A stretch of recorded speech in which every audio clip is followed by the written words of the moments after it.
Want to welcome everyone to our board meeting today. First one of the year. Welcome to 2020. On the safety side, our exits, for those that are here for the first time, we go out these doors here, go right out the doors. You can turn right or left and exit the building. The restrooms are right across the hall from these two doors over here.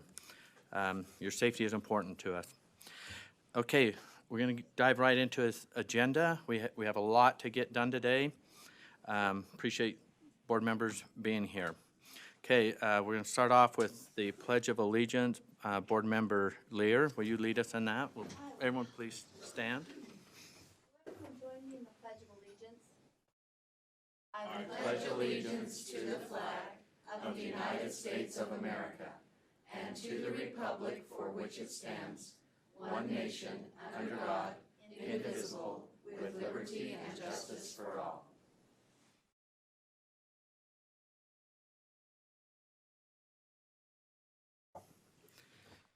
Okay, we have a couple board members that will be running a little bit late today, and so we'll welcome them when they get here.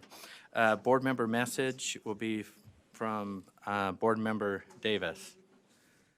So is your mic?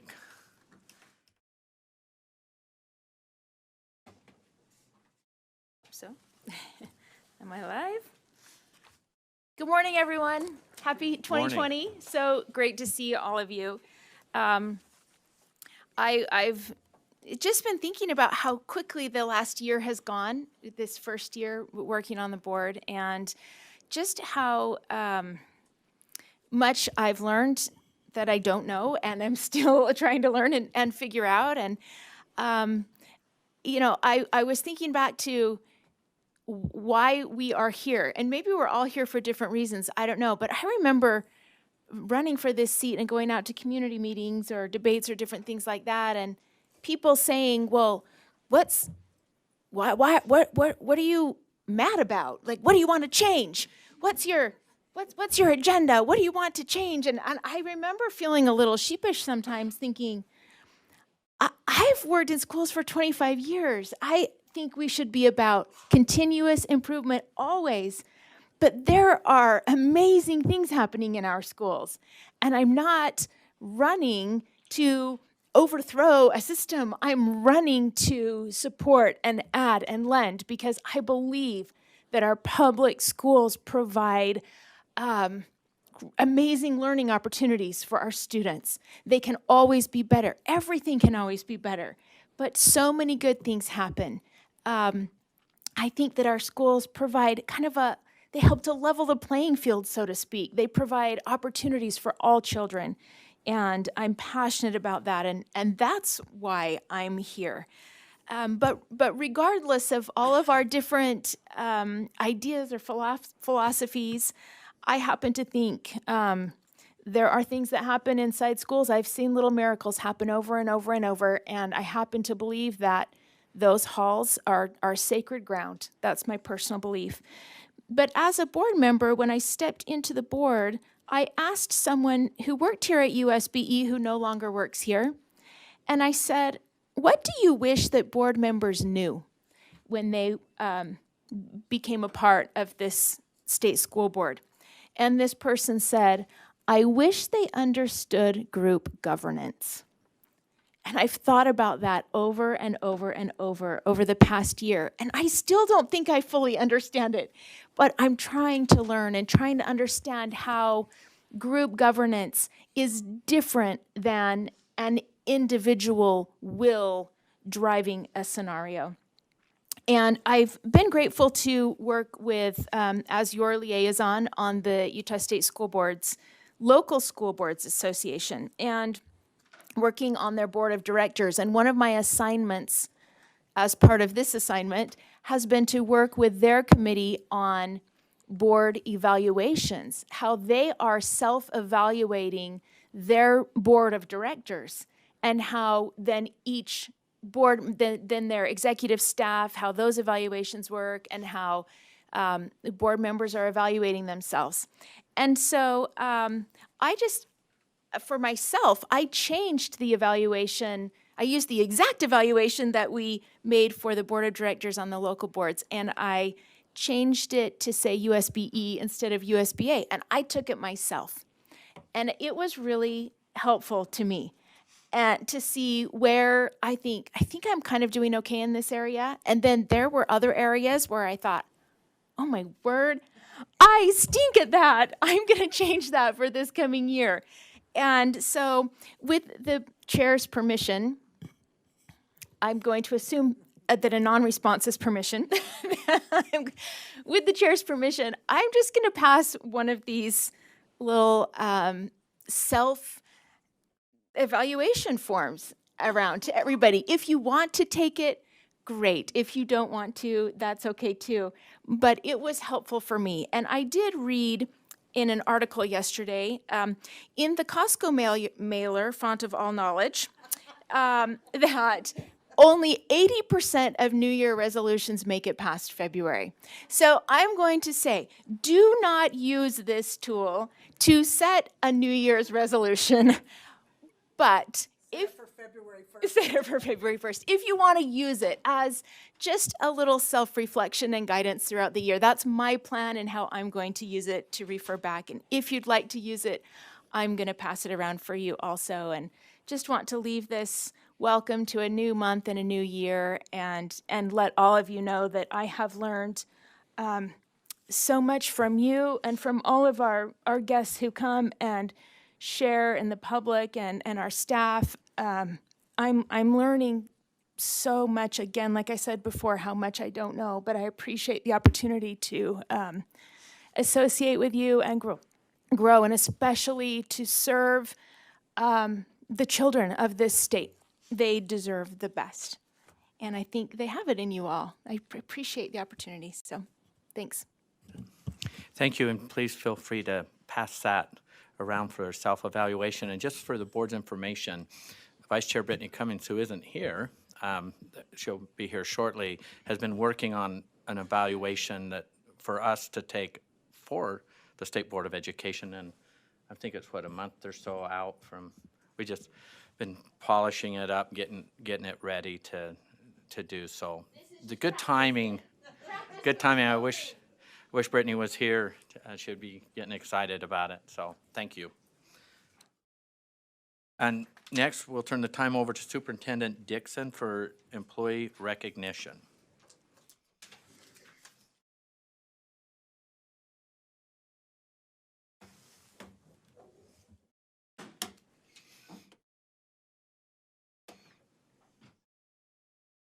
Good morning, board members. Happy New Year.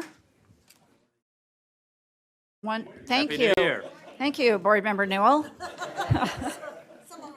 I'm going to make a note of that, who will be on my Christmas card list next year.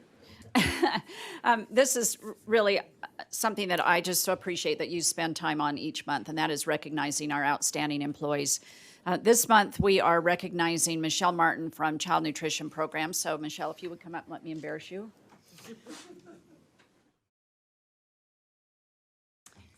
Michelle is one of our stalwart longtime employees of Child Nutrition, and she has been nominated for not only just being that great, consistent employee, but also engaging in a process of monitoring that has really helped our schools. So rather than just going out and monitoring the use of federal dollars for child nutrition programs, she's been collaborating across departments with Title I and other federal programs to see how we can think about students who are in some of our most highly impacted schools can take advantage and really look across the spectrum of resources to ensure that they are getting proper nutrition and the support that they need.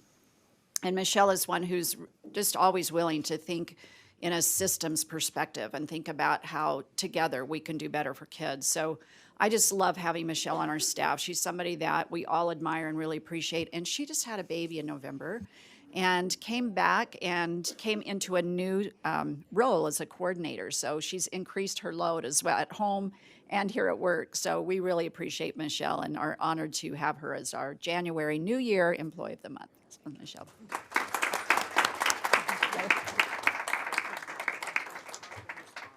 And now we'll turn the time over to our new employees who will come and introduce themselves, and if you would all just relay where you have been working and what you're doing here, and make sure to state your name. And they'll all have it memorized, for sure. Good morning. My name is Dana Archuleta. I'm working in the special education department as the RTC and UPIP's monitoring and compliance. And for the last 4 years, I was working as the special ed director at Maria Montessori Academy in North Ogden. Good morning, everyone. I'm Jayalakshmi Sridharan. I'm working in IT department as an IT analyst for MSP application. I have been working as an IT consultant for Utah State Board of Education in SEEDS application. Thank you. Hello, my name is Alvina Heron Basic. I am in the Child Nutrition Program as the Administrative Secretary, and my past employer was Standard Optical. Good morning. My name is Becky Dangerfield, and I work with the Child Nutrition Programs as the Special Office Specialist. And the past 6 years, I worked for the Salt Lake City Council just across the street. Thanks. Good morning. My name is Jessica Camp. I'm with the HR department as an HR Analyst 1. I come from the Department of Public Safety. Well, thank you for joining USBE.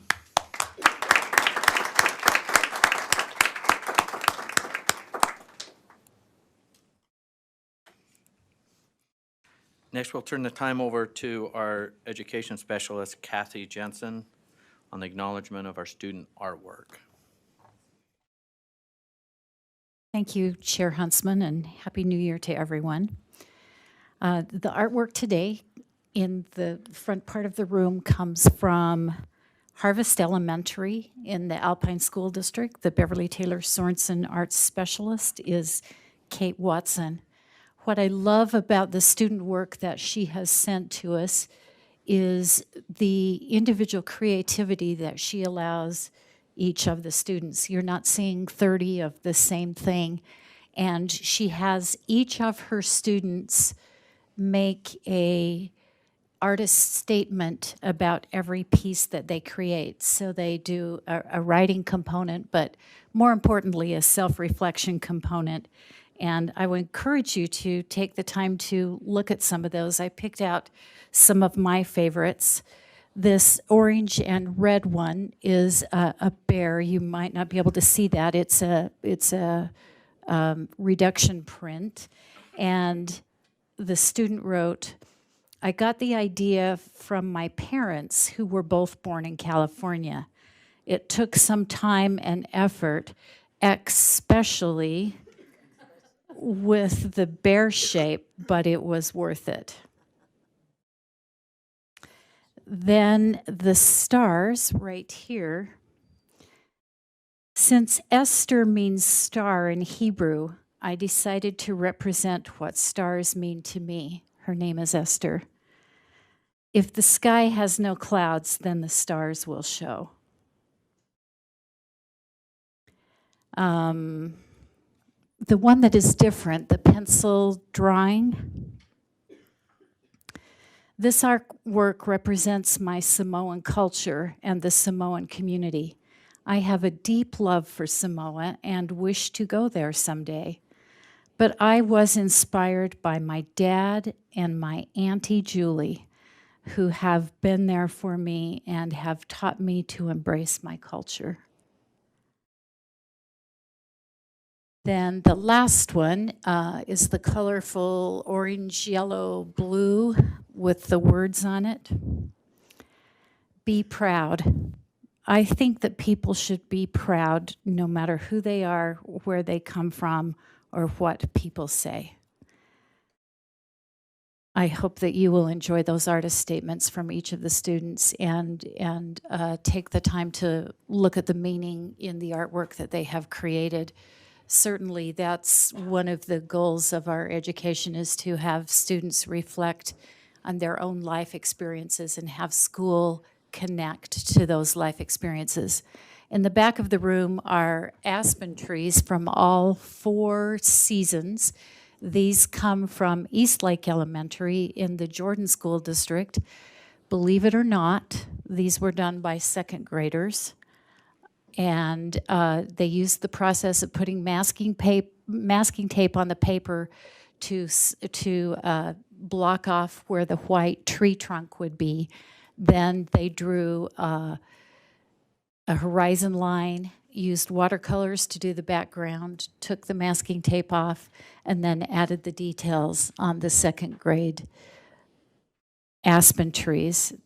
I don't think I gave the name of the specialist, Jackie Webster.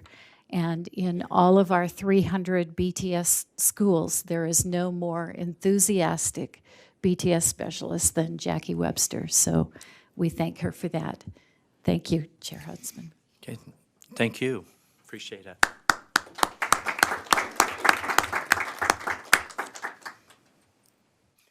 Okay, next, we'll invite Holly Bell, our educational specialist, to introduce our education highlight. That's from Granite School District. So Holly, you're up. Holly Bell, Equity Specialist, Utah State Board of Education. And I do have the honor and privilege of introducing Granite School District this morning. Since the revision of R277-707, the Enhancement for Accelerated Students program, some colleagues of mine and I have been traveling the state doing equity labs and working with our LEAs to explore the plans that they have to encourage underrepresented students to participate in college and career readiness coursework, including AP and IB coursework.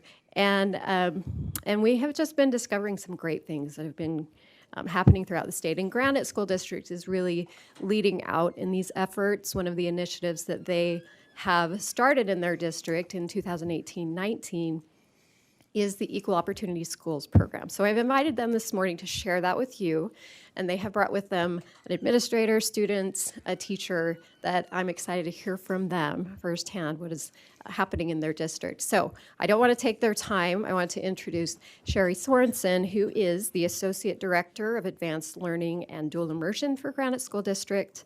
And without further ado, I'm going to turn the time over to you and see if my computer will work to put up their PowerPoint. Well, it's a pleasure to be here and share the pathway that Granite has gone on. I've had ongoing, a lot of you probably know me, my background is in gifted education, and it's always been a passion of mine to make sure that all students had opportunity to participate in rigorous coursework. I had the advantage of participating in the early college committee that you all directed be formed. And so I had an idea of what types of things that you were going to be asking of the district. So I had a little bit of a jump start on probably some of the other districts. But as I was looking at the literature we read around in that committee and attending conferences and the journal reading I do and trade books, and just listening to what people were saying that we're moving the needle on equity and having students be involved in rigorous coursework, equal opportunity schools kept coming up all over the place as something that was making a difference. So I reached out to Equal Opportunity Schools and felt like they had some really positive things to offer us. And our superintendency agreed, and so we entered into a partnership with them last year. And so I'm here to share some of the positive results we've had in just a year in Granite. So initially, our cohort 1 was Cottonwood, Cypress, Hunter, and Granger high schools. And then this year, we had such positive results. All of the principals were really excited to go into the second year. And then our superintendency said Kearns and Taylorsville would also begin the partnership. So Kearns and Taylorsville high schools are in year 1, and the other 4, so 6 of our total 8 schools are participating with Equal 2018-19 AP participation with each of the groups designated up there, both by ethnicity and by income. And we had in those 4 high schools, 923 students of color and low income participating, and total 1,725 total students participating. So after working the year, I've brought an administrator that's going to talk about some of the different things they did at Cypress High School. Our next slide shows where we were after final enrollment counts. This year, 1,794 students of color and 3,124 total students participating in AP this year. So a significant increase you can see in the number of students across all categories and total student enrollment. And why this is important, part of the process with Equal Opportunity Schools is they have a survey. They survey every staff member and every student. So this year we surveyed 11,000 students in Granite High Schools. And of those 11,000 students, 80% of them say, I want to pursue secondary education. I want at least a 2-year or more degree. And so we know that participating in rigorous coursework in high school is going to lead more readily to having them fulfill that dream. So we have also the next slide, you will see all grades 11 and 12. This also, because we recognize concurrent enrollment, is an option. This shows our 11th and 12th grade this year across all 6 high schools, the total number of students participating 11th and 12th grade in AP and concurrent enrollment. So we're pleased with the numbers and expect them to continue to go up. There's value in just being enrolled in the class, whether they choose to take the test or not. But one of the things we also did in Granite is we decided to use our AP funds, and we are further subsidizing the test. So even when the students get the reduced test fee, we are using our funds to further pay down the test costs. Because in our survey of kids, that was one of the barriers that they indicated, is there was a barrier for paying for the test. So with the new AP program, whether you may or may not be aware, they have to commit to the test now in November.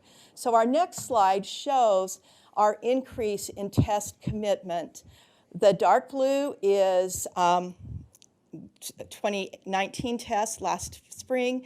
2020 is the lighter blue are students that have committed and paid for test this spring.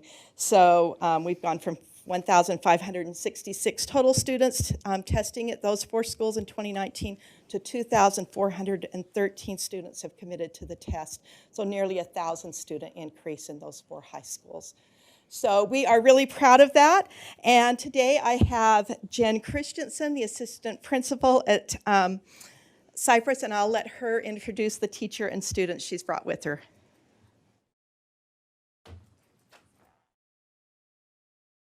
Well, good morning. My name is Jen Christensen. I'm one of the assistant principals at Cypress High School. And we were really fortunate during the 2018-2019 school year to begin our partnership with Equal Opportunity Schools. We were really excited about it because our goal was just to increase the amount of students that we had enrolling in AP, and we wanted to make sure that we included concurrent enrollment within that. And so that was our first goal. And then the other part of our goal as an administrative team was to make sure that we could increase rigor. And so what are other ways that we can increase rigor in our classrooms and just provide a lot of opportunities for our students? And so we worked hard throughout our course selection process last year. We started it in January, and we worked hard through the first part of February, and we increased our number of AP students throughout our entire school by 33%.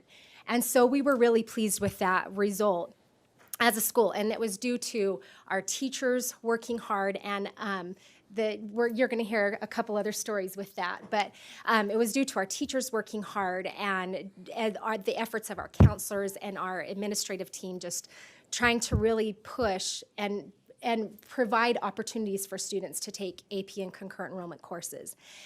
So we knew that with that increase, we wanted to make sure that we had things put in place. And so in working with our EOS partnership, we did a lot to prepare for throughout the summer as people maybe decided that they didn't want to take those classes. We worked hard to come up with a process with our EOS committee at our school to have a plan in place, like if a student decides that they do want to drop an AP class, how do we want to make sure that we prevent that from happening? So through the efforts of our committee, we were able to reduce the number of attrition to 7%. So we have been able to keep those students in our classes, and so we've been really happy with that, those results. So one of the other advantages for us participating with Equal Opportunity Schools is we've had an invaluable amount of information that we have been able to use through our school professional developments. The data that we receive, so we receive student insight cards from the student surveys, and the data that we receive on all of the individual students has helped our teachers significantly. It's made them so that they've been able to provide a lot better relationships with students, but really realize, like, okay, what are the barriers that you need? And as we've looked at things and done our professional development, our faculties loved it because it's data that, not that they've seen just from all over the place, but it's data that is from our students. And so this is what our students said that they wish their teachers knew about them. This is what our students said that they feel like are barriers at our school. And so it's been a big benefit to us because we have used that data in all of our trainings that we have done with our faculty every month at our school. And our teachers have been able to look at that and reflect on practices that they use in their classrooms to provide better opportunities for our students. So I'm excited to introduce you guys today. I brought one of the most amazing educators I think that you could ever meet. Her name is Alicia Johnson.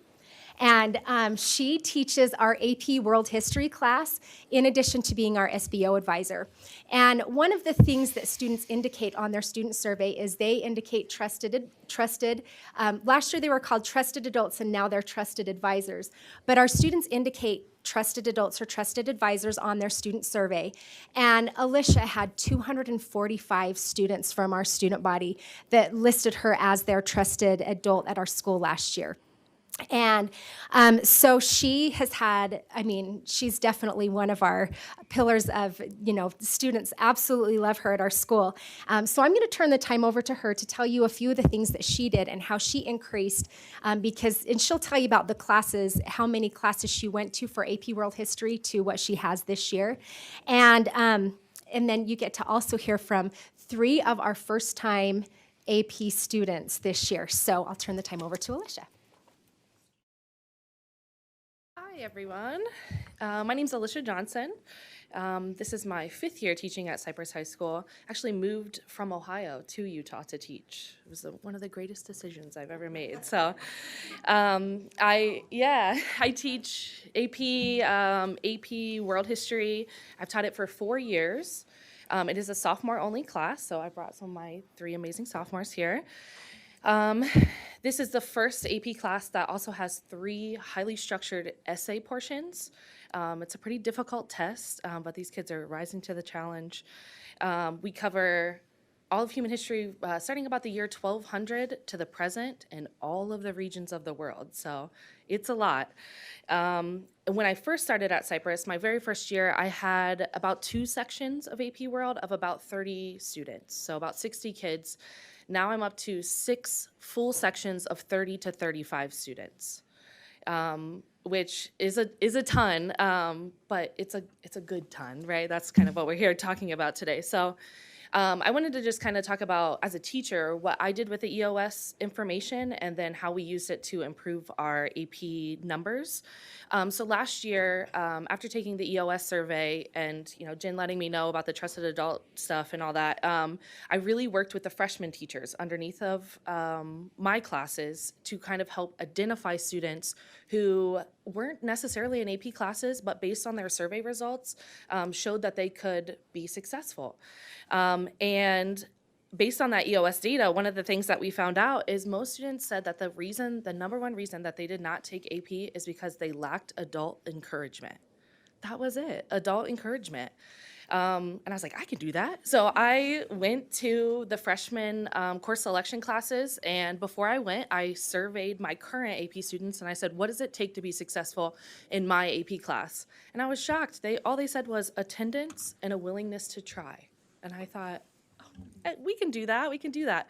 So I went to the freshman classes, and that's what I told them. I said, I asked your peers, and this is what they said. To take this class, you have to come to school, and you have to have a willingness to try, and that's it.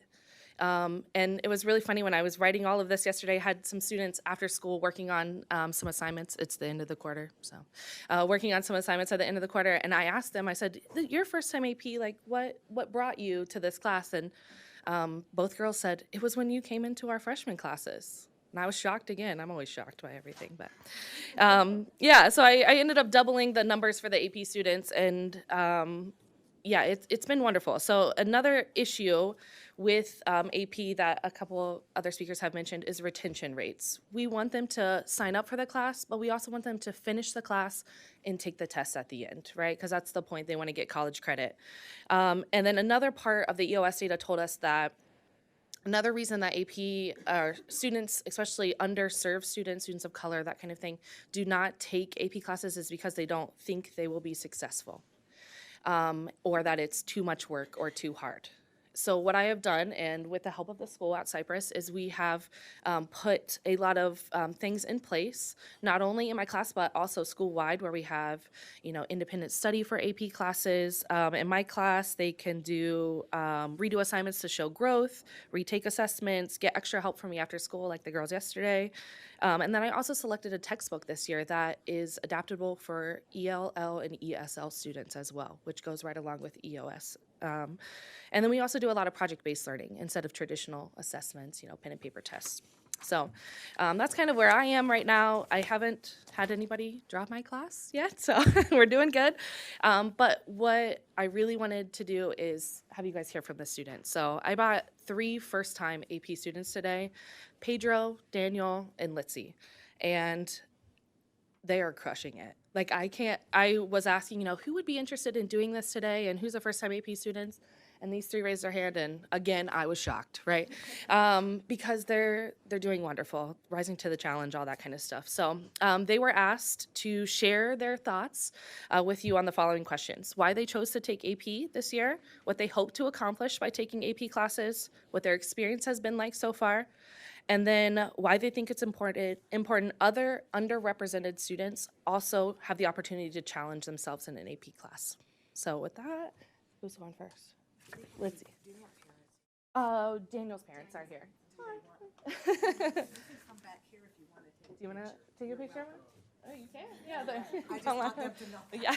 Let's go on first? Okay, so here's. As a child, my older brother heavily influenced my desire to become a cardiologist. When I looked into it, I found that in 2018, only 20.6% of Latinos get accepted into medical school nationally. I was devastated because I thought I wouldn't be prepared enough to accomplish my dream. But then I heard about AP classes. Like many of my peers, I chose AP to test my limits and stretch my boundaries. Coming from an immigrant family that was in a poverty-stricken side of El Salvador, I really found the true beauty of taking advantage of learning in order to improve my life in the future. A marvelous attribution AP gives to students, including myself, is a sense of what they're up against beyond high school. I believe this will positively assist students later in their academic career. AP classes are inevitably stressful, but I conclude that my dedication, grit, and ability to push forward allows me to fully enjoy the experience of educational growth. My name is Litzy Rivera, and I thank you for your time.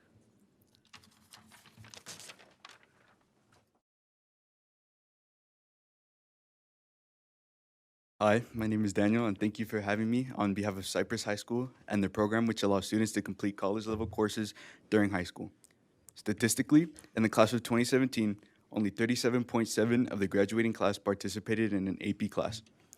It is bewildering that more kids aren't taking advantage of this opportunity.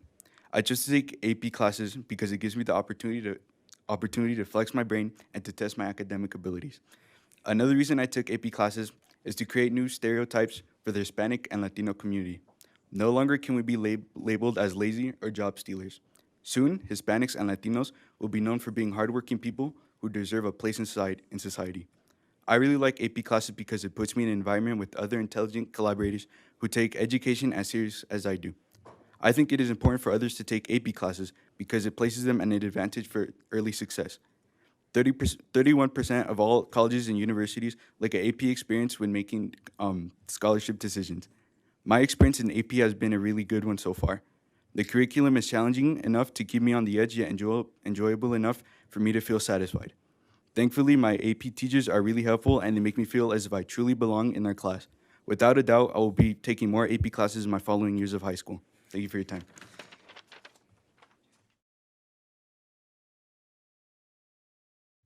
Hi, my name is Pedro, and I would just like to say that I'm really nervous for this. I would like to thank Ms. Johnson for choosing us to represent Cypress High School. And the reason I took an AP class for the first time was because I wanted to challenge myself. I wanted to step out of my comfort zone. I'm originally from Brazil, and I moved here when I was about 8. And English kind of became my second language. And it took me a while to learn it. And ever since then, I kind of just took classes that are easy for me, that didn't really challenge myself, and that I knew I could pass. And my sophomore year of high school, I decided to do something new. I decided to take an AP class because Ms. Johnson actually showed up to my freshman class. And he always kind of stuck with me and said that I could do it. And when I first showed up to the AP class, I was scared. But then as time went on, Ms. Johnson became a great mentor to me and said that you could do hard things and it's very challenging, but you could do it. And she made me feel very comfortable in her class. And even though I did bad in the first few tests and I had to do a lot of test corrections, he still made me want to be in that class. It showed me that I could fail, but I still could rise up to the challenge. I want to tell people to take an AP class because it shows you that you can step out of your comfort zone and you can learn a lot more and become a better version of yourself. Thank you. Thank you for your time.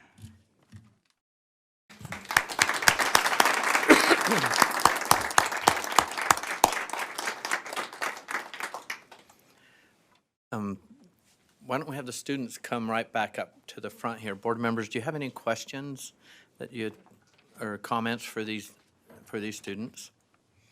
We appreciate the background and everyone in the education community that makes all of this wonderful stuff happen too. But this is an education highlight. We're glad these students were able to attend. Board member Cannon. Pedro, did you find that having English as a second language was more challenging in an AP class than in other classes? Yeah, because on the textbook, there was words that I didn't know and I had to look it up. But I actually took the time and wrote what the words meant next to the textbook, and that really helped me. Well done, sir. Okay. Vice Chair Brittany Cummins. Thank you for being here today. Can you share with us, is the AP class what you expected? Is it harder or is it easier than what you were thinking it would be? And that's for all of you or any of you that want to speak. Personally, I do believe that it was pretty difficult because I am a hardworking person, but I tend to slack a little bit. But I really found that once I appreciated what I was learning, it was a lot more easier to overcome the things that were going my way. Board Member Gravitt. Thank you all for coming. You guys are all really well suited for AP, it sounds like. I mean, I can just hear it in what you say, but I'm wondering, I know there aren't very many AP selections in 9th grade, but you guys did not take AP in 9th grade, correct? Can you tell me why? What prevented you from taking an AP class in 9th grade? I guess just the new setting of high school, not knowing what's going on. And going into it, I was like, I really would like to stick to something that's easy so I can pass. But then Ms. Johnson came into my freshman class. And I was like, you should take AP. And I was like, you know what? I will take AP. Thank you. Anybody else? I personally didn't take AP because it wasn't the AP that was given to us, it wasn't in my interest, so I dismissed it. But now that I figured out that there's more AP classes for students and it's a lot more varied, I just chose what I was interested in, and I began to fall in love with it. I'm not seeing any other questions or comments, but I have one for you. And listening to your presentations and of course having all this support, it's clear that you are ambassadors in your schools for AP. Can you share any experiences of how you as an ambassador and what your experiences and that you've brought some of your friends and fellow students to choose to get into AP?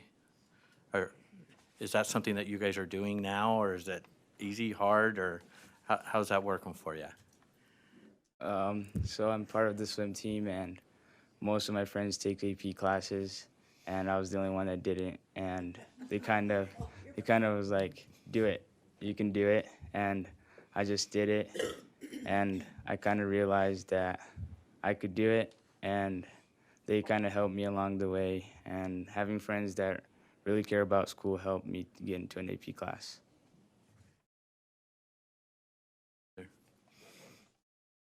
Last year during freshman year, while we were still choosing out our classes for sophomore year, I remember me and my friends would sit at the lunch table and we would think about like what classes we wanted to take next for sophomore year. And I remember we all had like a big discussion about if we should take AP or not.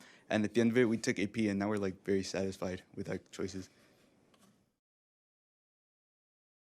I have friends that have huge dreams, and I'm super proud of them, and they really influenced my desire to just become big like they are as well. And so I kind of gave those or brought those experience with me from my friends and kind of spread it within classes and tried my best to help with other students if they have questions or maybe advise them to a teacher at some point. But I really found that helping others is what really kind of gets the community together and spreads a common goal. Board Member Davis, did somebody else turn their light? Is that Board Member Lear? I think it's me. Okay, well, it's showing up, Davis, Yep. so. Thank you for coming, and I just want to say that you are so fortunate at Cypress, and I hope you appreciate this. Your principal is still Rob McDaniel, right? What a wonderful role model for all of you and your assistant principal, and I hope you appreciate how lucky you are to have such great men and women who are, in addition to your teacher, who are supporting you and creating an atmosphere in that school that makes you the center of the school and makes your achievement so important. And do not overlook those people in trying to be like them, because I've known Rob for a lot of years, and there is no finer man and educator, and I hope you appreciate how lucky you are. Thanks. Okay, well, I'm not seeing any other questions or comments. Thank you so much for being here, and the school district, support staff, you have your third-party vendor that's been all part of this solution, and hopefully there's others that are tracking this board meeting that's gonna want to have the success that you've had. So thank you for being the ambassadors and the examples you are. Excited to see where you guys go. You guys are on the right track. Thank you for being here.